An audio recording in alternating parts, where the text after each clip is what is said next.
there's this old story in King Arthur where the knights go off to look for the Holy Grail, which is either the cup that Christ drank out of at the Last Supper, or the cup into which the blood that gushed from his side was poured when he was crucified. The stories vary, but it's basically a holy object, like the phoenix in some sense, that's a representation of transformation.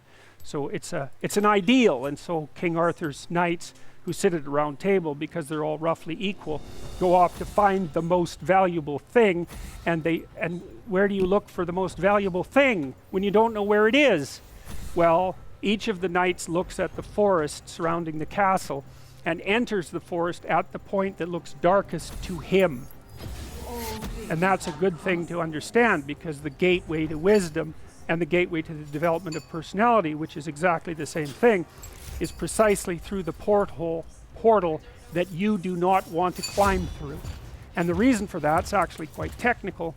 This is a Jungian presupposition too, is that, well, there's a bunch of things about you that are underdeveloped, and a lot of those things are because there's things you've avoided looking at because you don't want to look at them, and there's parts of you you've avoided developing because it's hard for you to develop those parts. And so it's by virtual necessity that what you need is where you don't want to look, because that's where you've kept it.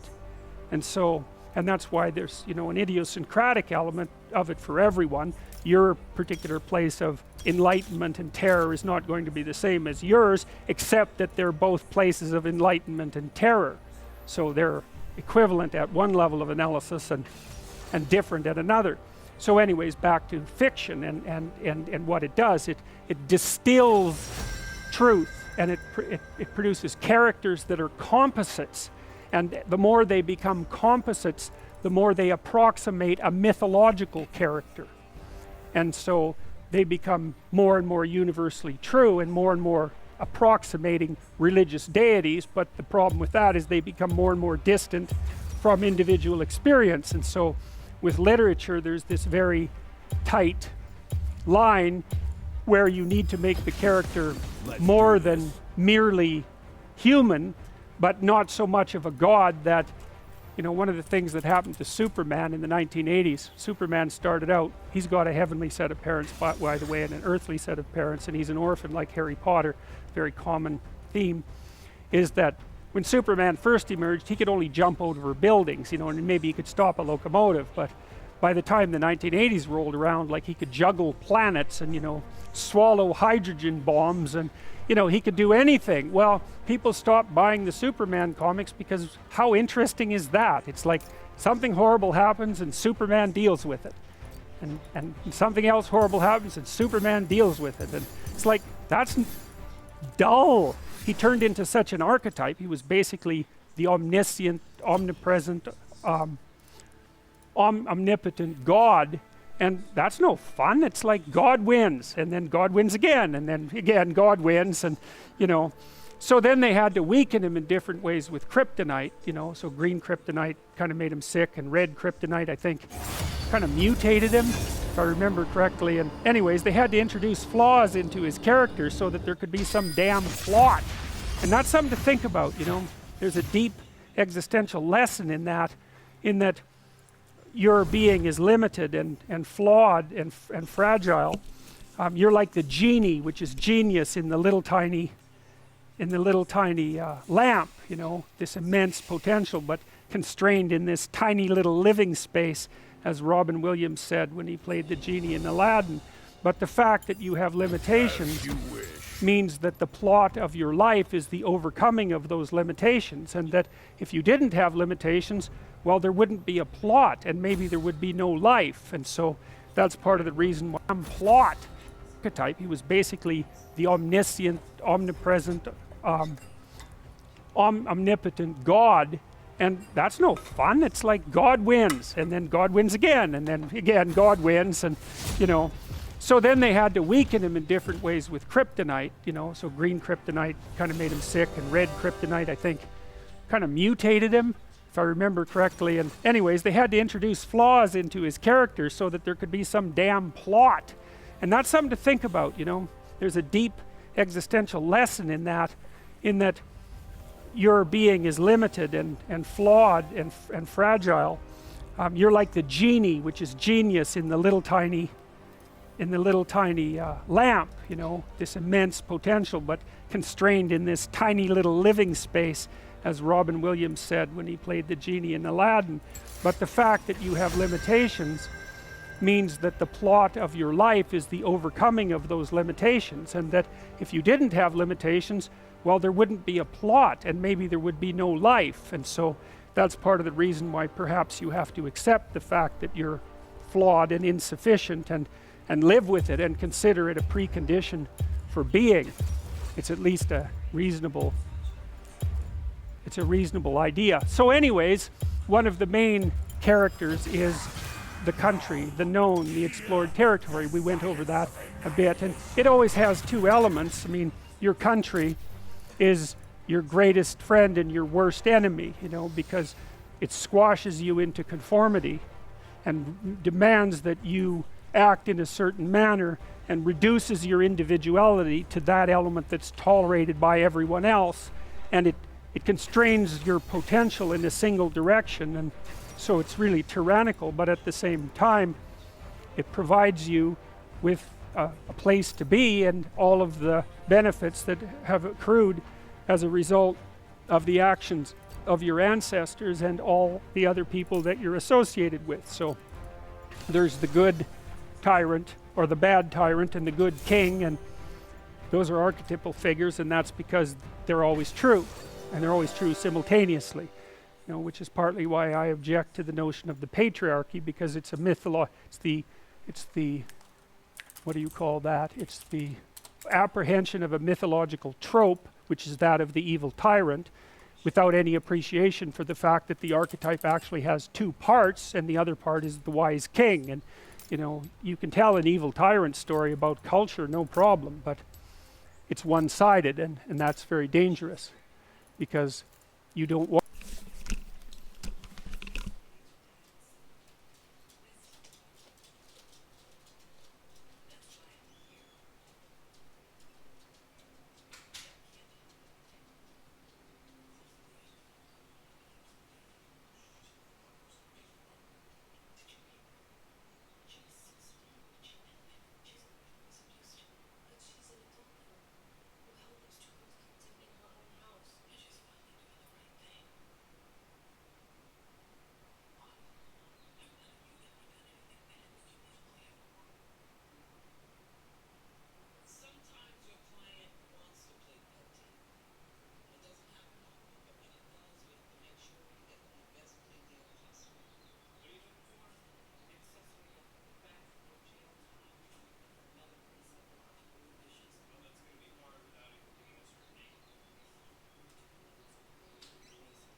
to forget all the good things that you have while you're criticizing all the ways that things are in error. That's a lack of gratitude, and it's a lack of wisdom, and it's founded in resentment, and it's very dangerous, both personally and socially. I told you that Captain Hook is a tyrant because he's got this crocodile chasing him, and the crocodile has a clock in its stomach, and that's death. It's like, obviously, right? Tick, tick, tick, tick. And it's a crocodile, and it's under the water, and it's already got a taste of him, so he's being chased around by death, and that makes him terrified and resentful and cruel and bitter, and so he's a tyrant.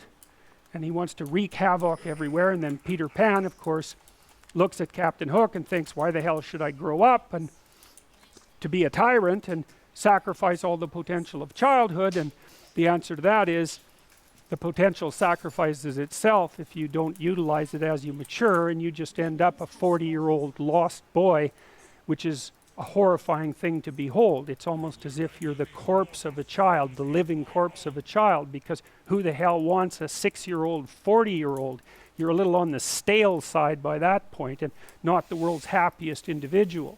So, you know, your potential is going to disappear because you age anyways, and so you might as well shape that potential in a particular direction and at least become something, no matter how limited, rather than nothing. So, you know, Peter Pan, that's a great story. It's a great mythological story. So, well, so let's talk about tyrants. Well, not only are they mythological figures, but they exist and they tend to be deified. I mean, Stalin was, for all intents and purposes, God the Father in Soviet Russia, although he was pretty much only the worst elements of Old Testament God, who was, you know, constantly smiting people and wiping out populations and doing all sorts of things that seemed to be quite nasty. But nonetheless, you know, people worshipped him in many ways, and he's a representation of just exactly what goes wrong when things really go wrong, when people stop paying attention and when they all lie. Because one of the things that characterized the communist state was that no one ever got to say anything they actually believed, ever. And that was partly because 1 out of 3 people was an informer, which meant if you had a family of 6 people, 2 of them were informing on the government about you, and that included your own children. And if you were an informer, you were often amply rewarded by the state, so that if you lived in an overcrowded apartment building with 3 families in the same flat and you informed on, you know, the woman down the hall that you didn't like, she got shipped off to the old concentration camp and you got her apartment. And so that was a lovely society, and it only killed about 30 million people between 1919 and 1959. So that's what happens when the archetypal structure gets tilted badly, when people forget that they have a responsibility to fulfill as citizens, as awake citizens who are capable of stating the truth, and the archetype shifts, so there's nothing left of the great father except the tyrant. And let's not have that happen. I mean, the one on the right is really interesting, because consciously or unconsciously, you know, there's Stalin surrounded by what is, for all intents and purposes, fire. You know, he looks like Maleficent in Sleeping Beauty when she shows up at Aurora's christening. You know, she puts her arms up in the air and green fire surrounds her. It's like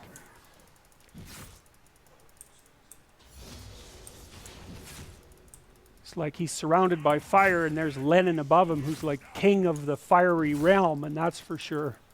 So I mean, all the terrors that happened in the Soviet Union didn't start under Stalin, they started under Lenin, and Stalin was definitely Lenin's legitimate son, let's put it that way.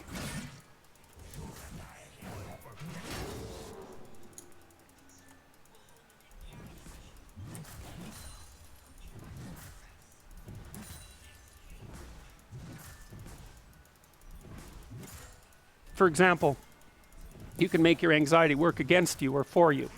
And one of the ways I made a program called the Future Authoring Program that I think helps people do that.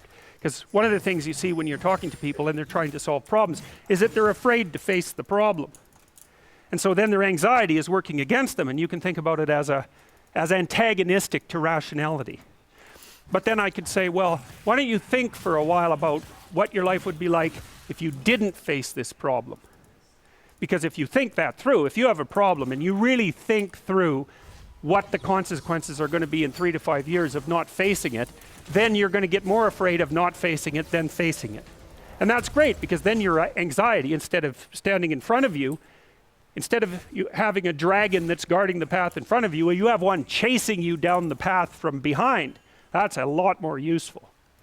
And so, you know, that's just a minimal example of the utility of getting your emotions and your thoughts aligned the same way. The same thing happens with aggression. You know, one of the most common reasons that people come and seek psychotherapy really is because they're too agreeable. But what that means is they're not assertive enough. They haven't integrated their capacity for aggression, and so other people can push them around. And they're very conflict avoidant. And so the consequences of that across time is that you don't stand up for yourself well enough, and you get taken advantage of, and that spirals badly downward. And so partly what you do when you're doing assertiveness training with people is you find out what they're angry about.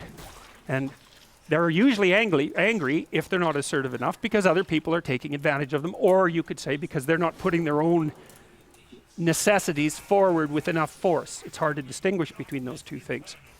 But anyways, you get them to talk about what they're angry about. That often makes them cry, often many times.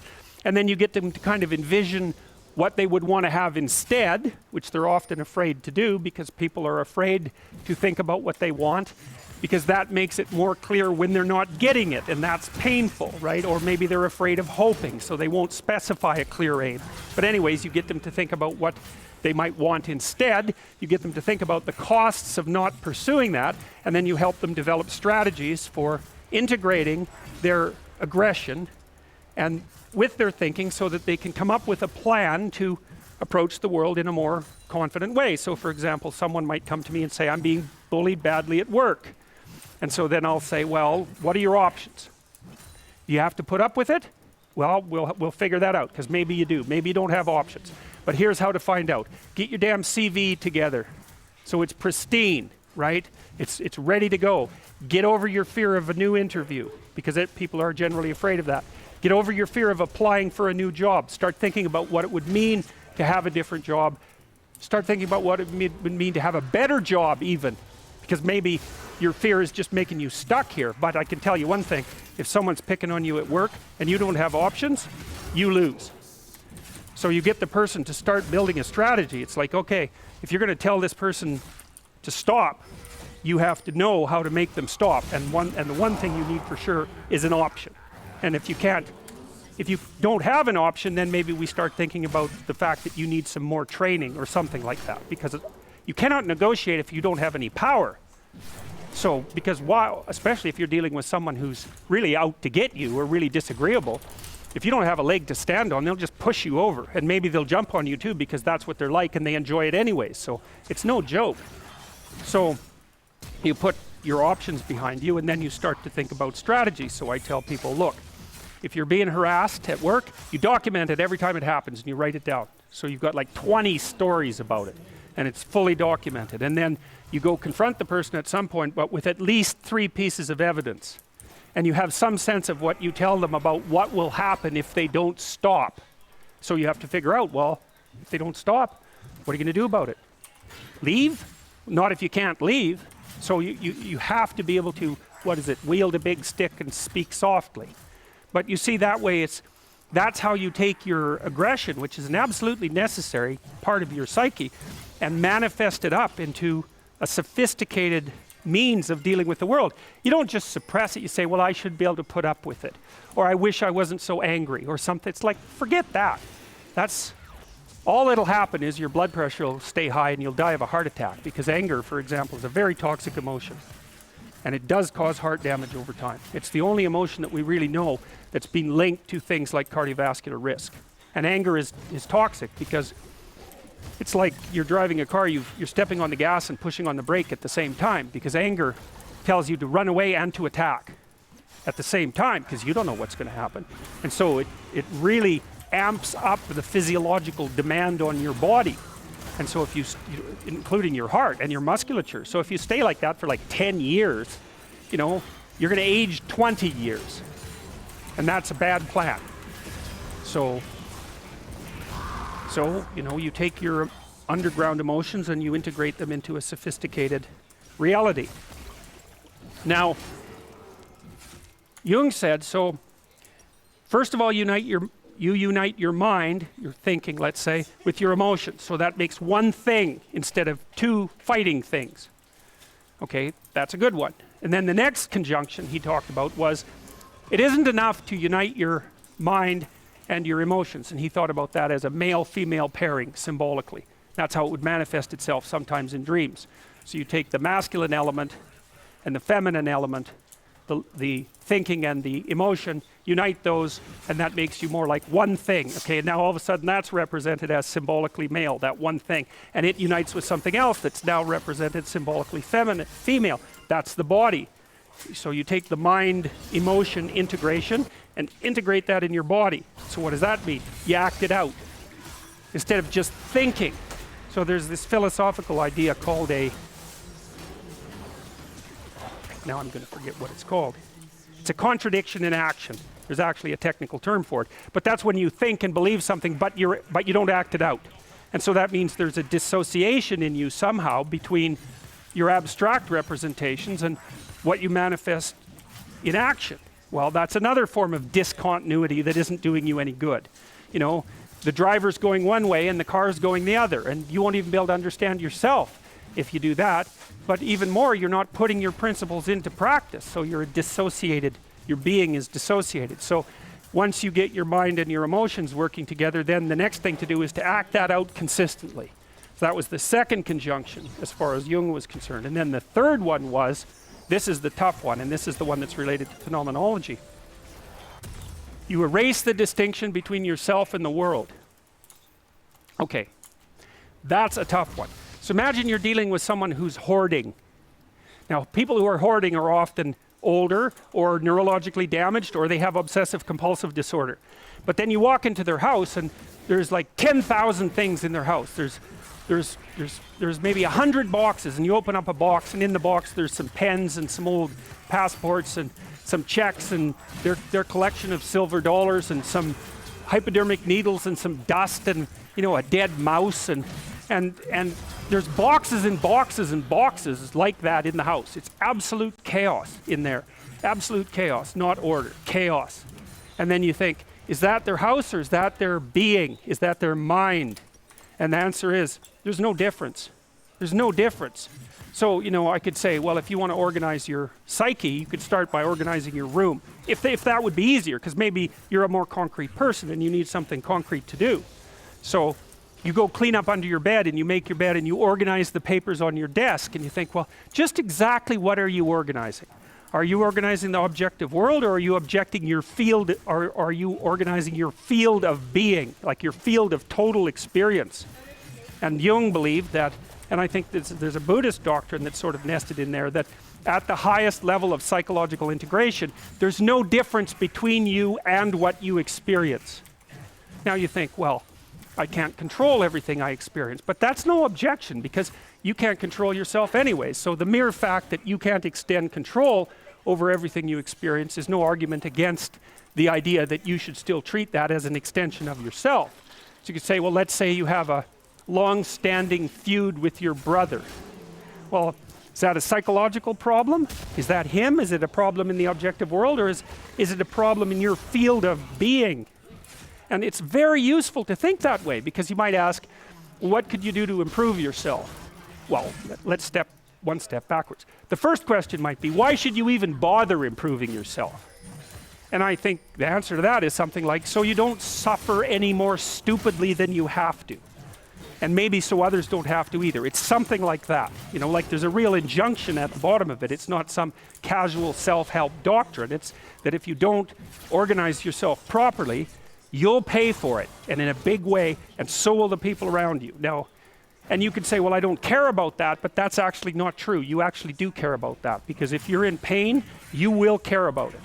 And so you do care about it, even if it's just that negative way, you know. It's very rare that you can find someone who's in excruciating pain who would ever say, well, it would be no better if I was out of this. Sort of pain is one of those things that brings the idea that it would be better if it didn't exist along with it. It's incontrovertible. So you get your act together so that there isn't any more stupid pain around you than necessary. Well, so then the question might be, well, how would you go about getting your act together? And the answer to that, and this is a phenomenological idea too, it's something like, look around for something that bothers you and see if you can fix it.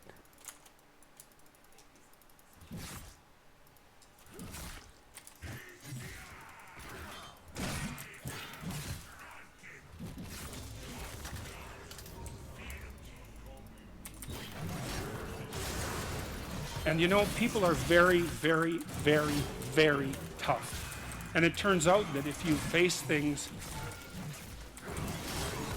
that you can put up with a lot more than you think you can put up with, and you can do it without becoming corrupted. And she did recover quite fully, and much as a consequence of her own machinations, because she figured out what was wrong with her and then took the necessary steps to fix it, which is nothing short of a bloody miracle as far as I'm concerned. And anyways, part of the the cat bit is, I actually start by talking about our dog, who actually died about a year ago, but he's still alive in the book. I let people know, because dog lovers love dogs, and if you love cats, then they think you don't like dogs, and then they don't like you. So I also point out at the beginning of the chapter that, if you want to pet a dog on the street, that's okay too, so you don't have to get up in arms about it. But the idea is that, you have to be alert when you're suffering. You have to be alert to the beauty in life, the unexpected beauty in life. And that's kind of what I was trying to get across with the idea of the cat. And there's this cat that lives across the street from us called Ginger, and Ginger's a Siamese cat. And cats really aren't domesticated, technically speaking. They're still wild animals, but they kind of like people. God only knows why, but they do, And so Ginger will come wandering over, and our dog looks at her, but they're friends, and she rolls over on his back, and Seiko used to, nose her a bit, and then she'd kind of mosey over and let you pet her if she was feeling like it that day. And you have to look for those that little bit of sparkling crystal in the darkness when things are bad. You have to look and see where things are still beautiful and where there's still something that's sustaining. And you narrow your time frame, and you be grateful for what you have, and that can get you through some very dark times, and maybe even successfully if you're lucky. But even if unsuccessfully, then maybe it's only tragic and not absolute hell. And you can do that, in the worst situation. You can make it only tragic and not hell. And there's a big gap between tragedy and hell. There's nothing worse at a deathbed than to see the people there fighting. The death is bad enough, but you can take that, as terrible as it is, and make it into something that's absolutely unbearable. And maybe I think, and this is sort of what I closed the book with, is this idea is that if we didn't all attempt to make terrible things even worse than they are, then maybe we could tolerate the terrible things that we have to put up with in order to exist. And maybe we could make the world into a better place, And it's what we should be doing and what we could be doing, because we don't have anything better to do. And that's what the book is about. And that's the end of 12 Rules for Life. Every time you learn something, you learn because something you did didn't work. And that exposes you to the part of the world that you don't understand. Every time you're exposed to a part of the world that you don't understand, you have the possibility of rebuilding the structures that you use to interpret the world. That's often why it's more important to notice that you're wrong than it is to prove that you're right. One of the things that you're supposed to learn in university is precisely that. It might be useful to listen to people that annoy you on the off chance that they know something that, if they tell you, you can use instead of dying. Talking to people who agree with what you say is like walking around in a desert. You already know everything that they say. The reason you're associating with them in that situation is so that they never say anything that challenges you, because you're afraid that if you go outside of what you understand, that you won't be able to tolerate the chaos. But it isn't the case. People have an unbelievable capacity to face and overcome things they don't understand. And not only that, that's essentially what gives life its meaning. The Buddhists say life is suffering. And you think, well, if that's the case, why bother with it? And people do ask that question, and they ask it in ways that result in their own destruction, and worse, in the destruction of others. So, for example, people who become particularly cruel, particularly in a genocidal manner, are more than willing to dispense with as many human beings as they can possibly train their sights on, because they're so disgusted by the nature of human limitation that they'd rather eradicate it. And lots of people become suicidal because they can't bear the conditions of their own existence. And suffering is real, and it's inescapable. So the question is, what do you do about it? People don't get what they want is because they don't actually figure out what it is. And the probability that you're going to get what would be good for you, let's say, which would even be better than what you want, right? Because, you might be wrong about what you want, easily. But maybe you could get what would really be good for you. Well, why don't you? Well, because you don't try. You don't think, okay, here's what I would like if I could have it. And I don't mean in a way that you manipulate the world to force it to deliver you goods for status or something like that. That isn't what I mean. I mean something like, imagine that you were taking care of yourself like you were someone you actually cared for. And then you thought, okay, I'm caring for this person. I would like things to go as well for them as possible. What would their life have to be like in order for that to be the case? Well, people don't do that. They don't sit down and think, all right, you know, let's figure it out. You've got a life. It's hard, obviously. It's like 3 years from now, you can have what you need. You've got to be careful about it. You can't have everything. You can have what would be good for you. But you have to figure out what it is. And then you have to aim at it. Well, my experience with people has been is, if they figure out what it is that would be good for them, and then they aim at it, then they get it. And it's strange because they don't it's a strange thing. It's not quite that simple because, you know, you may formulate an idea about what would be good for you, and then you take 10 steps towards that, and you find out that your formulation was a bit off, and so you have to reformulate your goal. You know, so you're kind of going like this as you move towards the goal. But a huge part of the reason that people fail is because they don't ever set up the criteria for success. And so, since success is a very narrow line and very unlikely, the probability that you're going to stumble on it randomly is 0. And so there's a proposition here, and the proposition is, if you actually want something, you can have it. Now the question then would be, well, what do you mean by actually want? And the answer is that you reorient your life in every possible way to make the probability that that will occur as certain as possible. And that's a sacrificial idea, right? It's like, you don't get everything. Obviously. But maybe you can have what you need. And maybe all you have to do to get it is ask. But asking isn't a whim or today's wish. It's like, you have to be deadly serious about it. You have to think, okay, like, I'm taking stock of myself.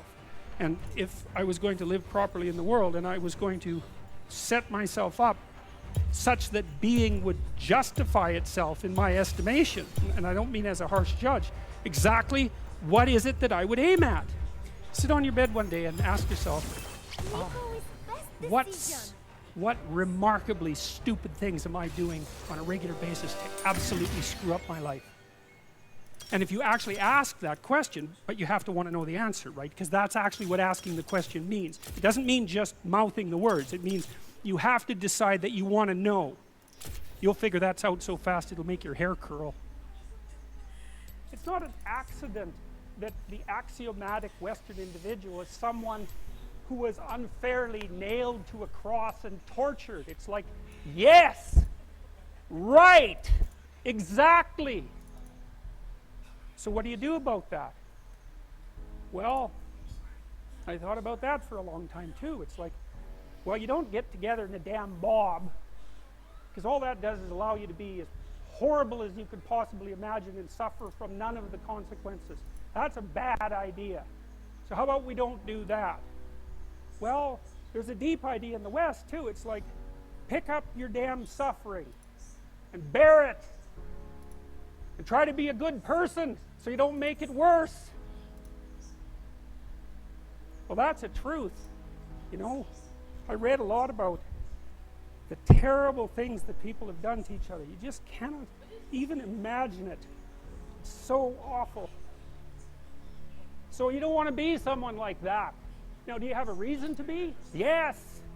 You have lots of reasons to be. God, there's reasons to be resentful about your existence. Everyone you know is going to die.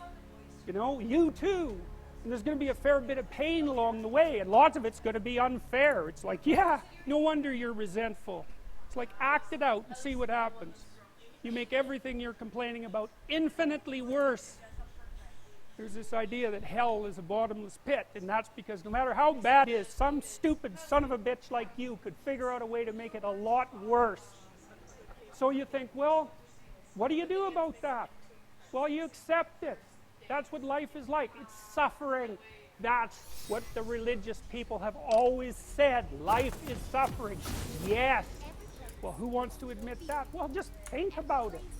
Well, so what do you do in the face of that suffering? Try to reduce it. Start with yourself. What good are you? Get yourself together for Christ's sake, so that when your father dies, you're not whining away in a corner, and you can help plan the funeral, and you can stand up solidly so that people can rely on you. That's better. Don't be a damn victim. Of course you're a victim. Jesus. Obviously. Put yourself together. And then maybe if you put yourself together, you know how to do that. You know what's wrong with you, if you'll admit it. You know there's a few things you could like polish up a little bit, that you might even be able to manage in your insufficient present condition. And so you might shine yourself up a little bit, and then your eyes will be a little more open, then you can shine yourself up a little bit more, and then maybe you could bring your family together instead of having them be the hateful, spiteful, neurotic, infighting batch that you're like doomed to spend Christmas with. So then you fix yourself up a little bit, kind of humbly, because, you know, God, you're a fixer-upper if there ever was one. And then you got to figure out, well, can you figure out how to make peace with your idiot brother? And probably not, because he's just as dumb as you, so how the hell are you going to manage that? And so then maybe you get somewhere that way, and your family's sort of functioning, and you find out, well, that kind of relieved a little bit of suffering, although it reduced the opportunities for spiteful revenge, and that's kind of a pain in the neck. And so then you get your family together a little bit, and you're a little clued in then, at least a bit, because you've done something difficult that's actually difficult. You're a little wiser, so then maybe you could put a tentative finger out beyond the family and try to change some little thing without wrecking it. It's like, our society is complex, and we teach our students that they could just fix it. It's like, go fix a military helicopter and see how far you get with that. It's like, what are you going to do? You're like a chimp with a wrench. Whack! Oh, look, it's better. It's like, no, it's not better. Things are complicated, and to fix things is really hard. And you have to be like a golden tool to fix things, and you're not. So, and that's the other message of the West. It's like, how do you overcome the suffering of life? And I'm not saying it's only the message of the West. How do you overcome the suffering of life? Be a better person. That's how you do it. Well, that's hard. It takes responsibility. And I think, you know, if you said to someone, you want to have a meaningful life? Everything you do matters. That's the definition of a meaningful life. But everything you do matters. You're going to have to carry that with you. Or do you want to just forget about the whole meaning thing, and then you don't have any responsibility, because who the hell cares? That you can wander through life doing whatever you want, gratifying impulsive desires, for how useful that's going to be, and you're stuck in meaninglessness, but you don't have any responsibility. Which one do you want? Well, ask yourself, which one are you pursuing? And you'll find very rapidly that it isn't the majority of your soul that's pursuing the whole meaning thing, because, well, look what you have to do that. You have to take on the fact that life is suffering. You have to put yourself together in the face of that. Well, that's hard. Christ, it's amazing people can even do it. I'm stunned every day when I go outside, and it isn't a riot with everything burning. Because really, God, you talk to people, it's like, I knew this guy, he'd been in a motorcycle accident and it really ruined him, and he was like a linesman, you know, working on the power, and he was working with someone who had Parkinson's disease, and they had complementary inadequacies, and so two of them could do the job of one person, and so they're out there fixing power lines in the freezing cold, despite the fact that one was 3/4 wrecked of the motorcycle accident, the other one had Parkinson's. It's like, that's how our civilization works. It's like, there's all these ruined people out there, they've got problems like you can't believe. Off they go to work and do things they don't even like, and look, the lights are on. My God, it's unbelievable. It's a miracle. It's a miracle. And we're so ungrateful. College students, postmodern types, they're so ungrateful. You know, they don't know that they're surrounded by just a bloody miracle. It's a miracle that all this stuff works. That all you crazy chimpanzees that don't know each other can sit in the same room for 2 hours sweltering away without tearing each other apart, because that's what chimps do. So,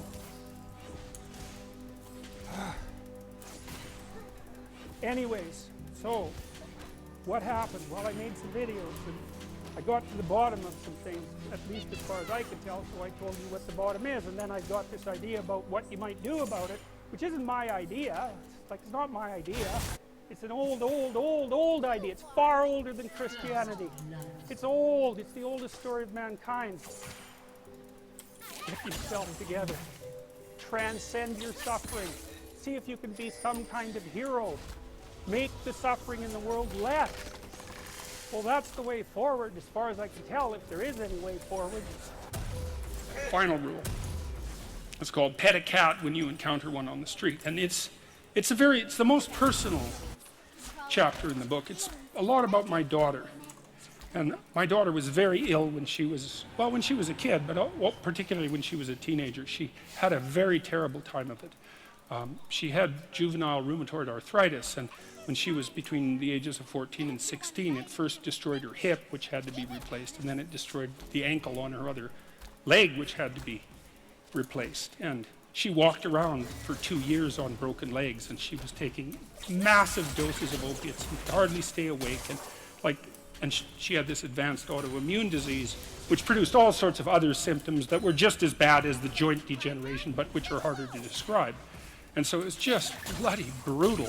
You know, and as a test of your faith, there's almost nothing that's more direct than a serious illness inflicted upon an innocent child, right? And so the chapter's a meditation on that, and also on, well, what to do in a situation like that, because everyone is going to have a situation like that in some sense, you know, because you'll be faced with illness in the people that you love and in crisis. And so it's a practical guide to coping with those sorts of things. Like, and one of the things you do when you're overwhelmed by crisis is you shorten your time frame.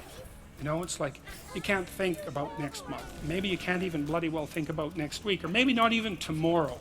You know, because now is just so overwhelming that that's all there is. It's like, and that's what you do. You cut your time frame back until you can cope with it. And if it's not the next week that you see how to get through, then it's the next day. And if it's not the next day, then it's the next hour. And if it's not the next hour, then it's the next minute. The internal problem is, how do you deal with tragedy and malevolence? And you can say, well, I'm not prepared. It's like, yeah, fair enough. Unsurprising, especially if you were overprotected as a child. It's not a good idea to overprotect your kids, because the snakes are going to come into the garden no matter what you do. And so then you, instead of trying to keep the damn snakes away, what you do is you arm your child with something that can help them chop them into pieces and make the world out of them. So that the trick for human thriving in the face of suffering and malevolence is strength, not protection. It's a completely different idea. We also know this clinically. We know, for example, that if you treat people with exposure therapy for agoraphobia, which is, roughly speaking, the fear of chaos, I would say, the fear of everything, you don't make them less afraid. You make them braver. It's not the same thing. Because with an agoraphobic, see, what happens to them is the fall. They never conceptualize death and suffering. They're naive, right? It never enters the theater of their imagination, and it's because they're protected from it. But then something happens. This often happens to women in their 40s, because they're the people most likely to develop agoraphobia. Something happens. They've been protected from chaos by authority their entire life. So maybe they had an overprotective father, and then they went to an overprotective boyfriend, and then they went to an overprotective husband. And maybe they were willing to be subjugated to all three of those because of the protection, right? So that's the bargain. They stay weak and dependent, and maybe they have to because that's the only way they can appeal to the person who's hyperprotective. But the price they pay for that is that they're not sufficiently competent. And then something happens in their life, often in their 40s, they develop heart palpitations, maybe as a consequence of menopause. Their heart starts to beat erratically, and they think, oh no, death. It's like, well, who are you going to talk to about that, right? There's no protection from authority for that. Or maybe their friend gets divorced, or maybe their sister dies, or something like that. It brings up the specter of mortality, and maybe the specter of malevolence and mortality, and it brings it up in a way that authority, recourse to authority, cannot solve. And so then they have panic attacks. What happens? They go out, they get afraid, they feel their heart beating, then they get afraid of their heart beating because they think, oh no, I'm going to die, and they think, oh no, I'm going to die, and I'm going to make a fool of myself while I'm doing it and attract a lot of attention. So the two big fears come up. Mortality and social judgment. And then they have a panic attack. It's like fight or flight's gone out of control. Very, very unpleasant. Then they start to avoid the places they've had a panic attack. Then they end up not being able to go anywhere. So then Tiamat has come back, right? A huge monster, a little victim. And so what do you do with them? Well, there's no saying, no, there's no Tiamat. That's done, right? Their naivety is over. They've had a direct contact with the threat of mortality and social judgment. They've met the terrible mother and they've met the terrible father. And there's no going back. There's no saying, oh, the world is safe. It's not safe. Not at all. It's not safe. The fact that you think it's safe means that you were living in an unconscious bubble that was sort of provided to you by your culture. It's a gift. And now that's been shattered. And so now what do you do? Well, the answer is you retreat until you're in your house and there's nowhere you can go. You're the ultimate frozen rabbit, right? And your life is hell because you can't function. The alternative is, let's take apart the things you're afraid of. Let's expose you to them, you know, carefully and programmatically. And then you'll learn that you're actually tougher than you think. You never knew that. And maybe you didn't want to take on the responsibility because, you know, people play a role in their own demise, so to speak. When you had opportunity to go out and explore or withdraw because you were afraid, you chose to withdraw because you were afraid. So it's not only that you were overprotected often, it's that you were willing to take advantage of the fact that you were overprotected and run back there whenever you had the opportunity. You know, so maybe you're a kid in the playground, right, and you're having some trouble with other kids, and you know in the back of your mind, I should deal with this myself, but you go and tell your mom and get her to intervene. And you know that that's not right. You know that you're breaking the social contract, but it's easier, and so that's what you do. You run off to an authority figure and hide behind the Great Father, right, roughly speaking. Well, the problem with that is you don't learn how to do it yourself. So then you have to relearn it painfully when you're 40. So then you take people out. You say, well, what are you afraid of? Rank it from 1 to 10. So 10 is, we'll make a list of 10 things you're afraid of. The thing you're least afraid of, we'll call number 10. So we'll start with that. Okay, well, I'm afraid of elevators. Okay, well, let's look at a picture of an elevator. Let's have you imagine being in an elevator. Let's go out to an elevator and let you watch the terrible jaws of death open, because that's how you're responding to it symbolically, right? And you're going to do that at the closest proximity you can manage. You find out, you go do that, it works. You're nervous as hell, especially from an anticipatory perspective. Shaking. You go out, you stop, you watch it happen, and you actually calm down. You do that 10 times and it no longer bothers you. Well, what you've learned that you didn't die, but more importantly than that, you've learned that you could withstand the threat of death. That's what you've learned. And then you move a little closer, and then you move a little closer, and then you move a little closer, and finally you're back in what's no longer the elevator from a symbolic perspective. It's a tomb, right? It's a place of enclosure and isolation. And you learn, turns out I can withstand that. And then you're much more together, much more confident. And that's often one of the things that often happens in situations like that. I've seen this multiple times, is that if you run someone through an exposure training process like that and toughen them up, they'll often start standing up to people around them in a way they never did before, because they wouldn't stand up for themselves before because they weren't willing to undermine the protection. See, if you're protecting me, I can't bother you because I can't afford to forsake your protection. So if I'm going to play that game, I'm going to hide behind you, then I can't challenge you.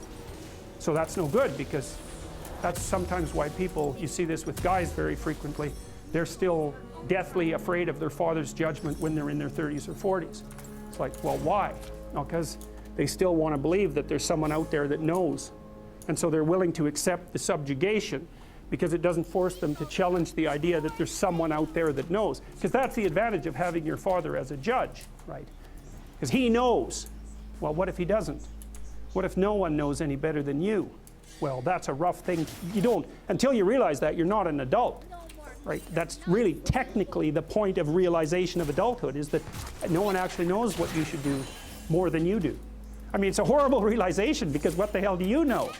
It's a terrible realization, and people will often pick slavery, permanent slavery, to the spirit of the Great Father, let's say, over that realization, and it's completely understandable. But the problem with it is that there's more to you than you think. And so if you continue to hide behind that figure, then you never have a chance to understand that there's more to you than you think, far more to you than you think. Maybe there's enough to you so that you can actually withstand the threat of mortality without collapsing. Maybe even withstand the threat of malevolence without collapsing. Who knows? It's certainly possible. And it's not an abstract question. It's exactly the sort of question that you address in the psychotherapeutic process. It's always the question that you address. And the answer is often in the affirmative, because people can get unbelievably tough. And you know that because people work in emergency wards in hospitals, right? Or they work in palliative care wards, or they work as mortuary assistants. I mean, these people have bloody rough jobs, you know, or they're on the front line of police investigation into, you know, heinous child abuse crimes, and so they're confronting malevolence on a regular basis. And, you know, those are very stressful jobs, but people do them. And some people do them without even being damaged by them, although that's a harder thing because you can see horrible things, you know, things you'll never forget. The problem is, it's true. You're oppressed, you're oppressed, you're oppressed, you're oppressed. God only knows why. Maybe you're too short or you're not as beautiful as you could be. You know, your grandparent wasn't served, likely, because almost everybody's great-grandparent was. It's like, you know, and you're not as smart as you could be, and you have a sick relative, and you have your own physical problems, and like, frankly, you're a mess. And you're oppressed in every possible way, including your ancestry and your biology, and the entire sum of human history has conspired to produce victimized you with all your individual pathological problems. It's like, yes, true, okay, but the problem is that it is true, and so if you take the oppressed, you have to fractionate them and fractionate them. It's like, you're a woman. Yeah, okay, well, I'm a black woman. Well, I'm a black woman who has 2 children. Well, I'm a black woman who has 2 children, and one of them isn't very healthy. And then, well, I'm a Hispanic woman, and I have a genius son who doesn't have any money so that he can't go to university. And, you know, I had a hell of a time getting across the border. It was really hard on me to get my citizenship.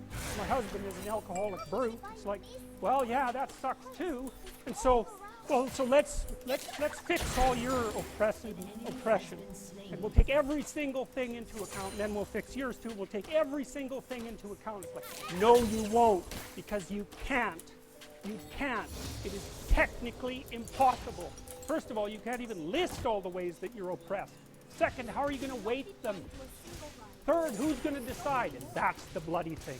Who's going to decide? That's the thing. Well, what's the answer in the West? It's like, in free markets, oh yeah, Christ will never be able to solve this problem. No one can solve it. What are we going to do about that? We're going to outsource it to the marketplace. You're going to take your sorry, pathetic being, and you're going to try to offer me something that maybe I want. And I'm going to take my sorry, pathetic being, and I'm going to say, well, all things considered, as well as I can understand them, maybe I could give you this much money, exactly, for that thing. And you've packed all of your damn oppression into the price. And I've packed all my oppression into the willingness to pay it. And that solution sucks. It's a bad solution. But compared to every other solution, man, it's why 10% of us have freedom. And so there's a tremendous illogic at the bottom of this. It's like, you have to fractionate the oppressed all the way down to the level of the individual. Oh, that's what the West figured out. You know, there's a couple of figures who have the mythological roots of our culture, and, you know, people get upset with me because I bring in religious themes, but I understand some things about mythology and religion. And it's not an accident that the axiomatic Western individual is someone who was unfairly nailed to a cross and tortured. It's like, yes, right, exactly. So what do you do about that? Well, I thought about that for a long time too. It's like, well, you don't get together in a damn mob, because all that does is allow you to be horrible physical problems, and it's like, frankly, you're a mess. And you're oppressed in every possible way, including your ancestry and your biology, and the entire sum of human history has conspired to produce victimized you with all your individual pathological problems. It's like, yes, true. Okay, but the problem is that it is true, and so if you take the oppressed, you have to fractionate them and fractionate them. It's like, you're a woman. Yeah, okay, well, I'm a black woman. Well, I'm a black woman who has 2 children. Well, I'm a black woman who has 2 children, and one of them isn't very healthy. And then, well, I'm a Hispanic woman, and I have a genius son who doesn't have any money so that he can't go to university. And, you know, I had a hell of a time getting across the border. It was really hard on me to get my citizenship. My husband is an alcoholic brute. It's like, well, yeah, that sucks too. And so let's fix all your oppression. And we'll take every single thing into account, and then we'll fix yours too. We'll take every single thing into account. No, you won't, because you can't. You can't. It is technically impossible. First of all, you can't even list all the ways that you're oppressed. Second, how are you going to weight them? Third, who's going to decide? And that's the bloody thing. Who's going to decide? That's the thing. Well, what's the answer in the West? It's like in free markets. Oh yeah, Christ will never be able to solve this problem. No one can solve it. What are we going to do about that? We're going to outsource it to the marketplace. You're going to take your sorry, pathetic being, and you're going to try to offer me something that maybe I want. And I'm going to take my sorry, pathetic being, and I'm going to say, well, all things considered, as well as I can understand them, maybe I could give you this much money, which is actually a promise, for that thing. And you've packed all of your damn oppression into the price. And I've packed all my oppression into the willingness to pay it. And that solution sucks. It's a bad solution. But compared to every other solution, man, it's why 10% of us have freedom. And so there's a tremendous illogic at the bottom of this. It's like you have to fractionate the oppressed all the way down to the level of the individual. Well, that's what the West figured out. You know, there's a couple of figures who are at the mythological roots of our culture, and you know, people get upset with me because I bring in religious themes, but I understand some things about mythology and religion. It's not an accident that the axiomatic Western individual is someone who was unfairly nailed to a cross and tortured. It's like, yes, right, exactly. So what do you do about that? Well, I thought about that for a long time too. It's like, well, you don't get together in a damn mob, because all that does is allow you to be as horrible as you could possibly imagine and suffer from none of the consequences. That's a bad idea. So how about we don't do that? Well, there's a deep idea in the West too. It's like, pick up your damn suffering and bear it. And try to be a good person so you don't make it worse. So that's the truth. You know, I read a lot about the terrible things that people have done to each other. You just can't even imagine it. So awful. So you don't want to be someone like that. Now, do you have a reason to be? Yes. You have a lots of reasons to be. God, there's reasons to be resentful about everybody knows when die. You know, you too. There's going to be a fair bit of pain along the way, and lots of it's going to be unfair. It's like, yeah, no wonder you're resentful. It's like, act it out and see what happens. You make everything you're complaining about infinitely worse. This idea that hell is a bottomless pit, and that's because no matter how bad it is, some stupid son of a bitch like you could figure out a way to make it a lot worse. So you think, well, what do you do about that? Well, you accept it. That's what life is like. Suffering. That's what the religious people have always said. Life is suffering. Yes. Well, who wants to admit that? Well, just think about it. Well, so what do you do in the face of that suffering? Try to reduce it.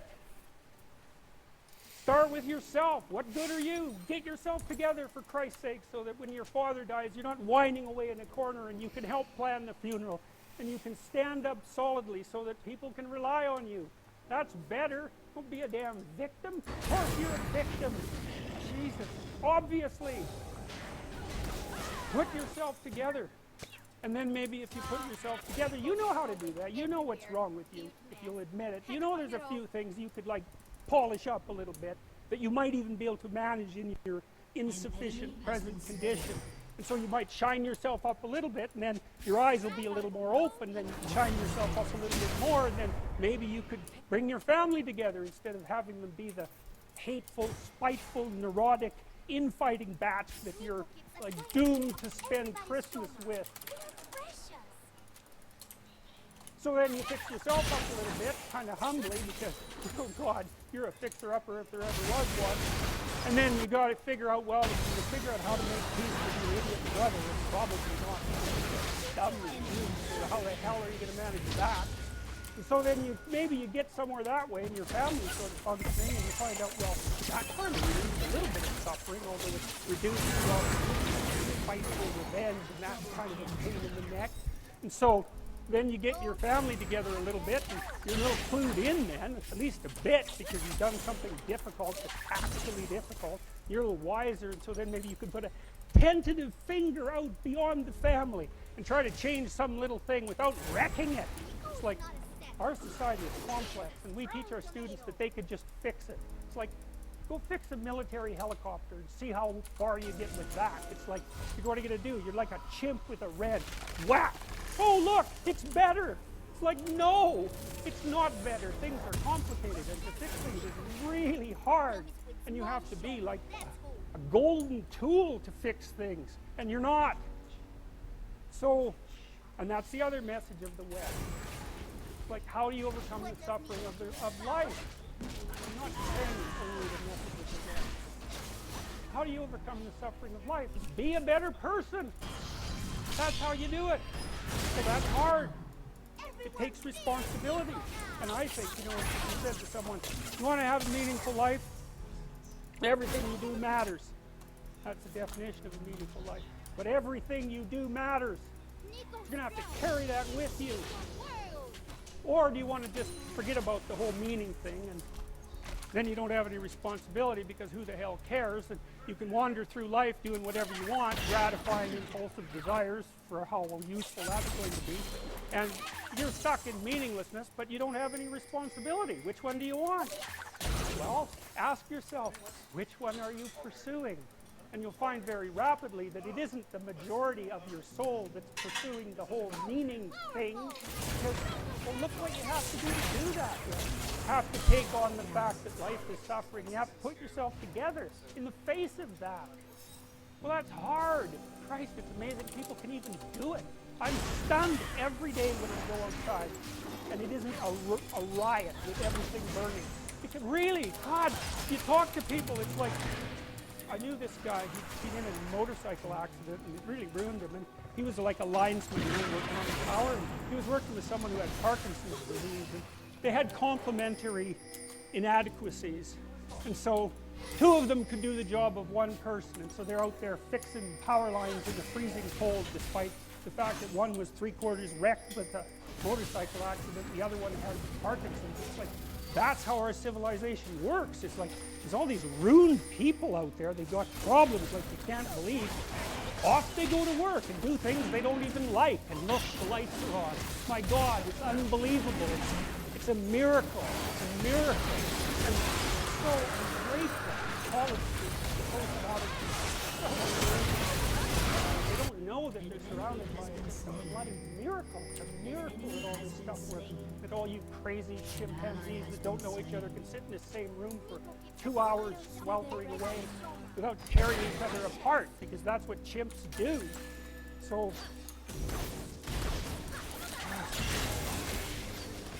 anyways, so what happened? Well, I made some videos.